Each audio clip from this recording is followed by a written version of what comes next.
ছেলের জীবন বাঁচাতে এবার নিজের সর্বস্ব হারিয়ে নিঃস্ব হয়ে পড়লো ইন্দ্রাণী গাঙ্গুলি। হ্যাঁ বন্ধুরা, ভিডিওটা লাইক দিয়ে দেখতে থাকুন। যে মুহূর্তে কিনা গাঙ্গুলি পরিবারে এক পর্যায়ে শোকের মাধ্যমে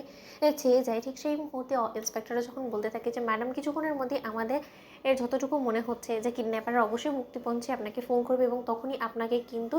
খুব শক্ত হাতে এই সমস্ত কিছু হ্যান্ডেল করতে হবে। আশা করি যে আপনি সমস্ত কিছু উতরে দিতে পারবেন। ঠিক সেই মুহূর্তে যখন কিনা কিডন্যাপার সে যে দেবলীনা আননোন নাম্বার থেকে ফোন করে ওঠে এবং তখনই যখন কিনা ফোনটা বেজে ওঠে, ঠিক সেই মুহূর্তে ইন্সপেক্টররা বলতে থাকে যে ম্যাডাম, আপনি একদম টেনশন করবেন না, আমরা ওনাদের কলটা ট্রেস করার চেষ্টা করছি, আপনি কমপক্ষে হলেও 3 মিনিটের মতো ওনাদের সঙ্গে যোগাযোগ করার চেষ্টা করবেন। ঠিক সেই মুহূর্তে ইন্দ্রাণী গাঙ্গুলি যখন কিনা ফোনটা রিসিভ করে ফেলে এবং বলতে থাকে যে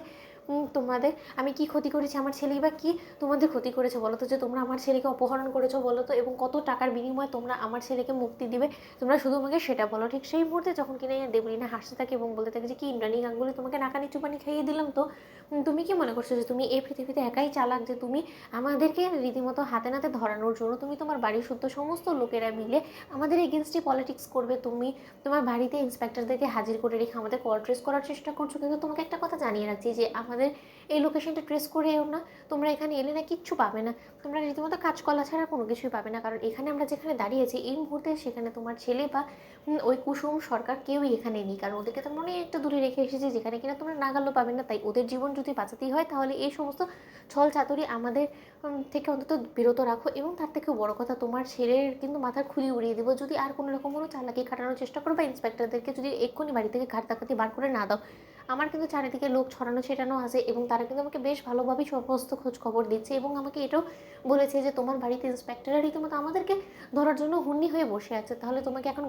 কাজের কথাটা বলে ফেলি, তোমার ছেলেকে আমরা একটা শর্তে মুক্ত করবো, সেটা হলো যে এতদিন ধরে যেই সমস্ত কিছু পাওয়ার জন্য আমি এত অভিনয় করে গিয়েছিলাম, তোমাকে এত সমস্তভাবে আমি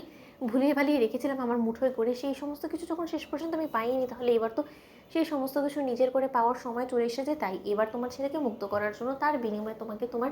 স্থাবর অস্থাবর যা কিছু আছে সেই সমস্ত কিছু আমার নামে ট্রান্সফার করে দিতে হবে এবং লিগালি, সেটা মুখে বললে তো কোনো মতেই হবে না, সমস্ত কিছু ত্যাগ করে দিয়ে তোমাকে পথের ভিখিরিতে পরিণত হতে হবে এবং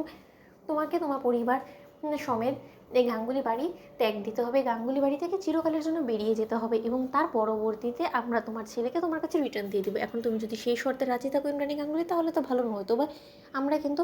মাত্র 24 ঘন্টা সময় দেবো, এর মাঝখানে তুমি যদি তোমার ডিসিশন না নিতে পারো তাহলে কিন্তু তোমার ছেলের লাশ রীতিমতো ঠিকানায় পৌঁছে যাবে তোমার, এবং সেখানে বরঞ্চ তুমি তোমার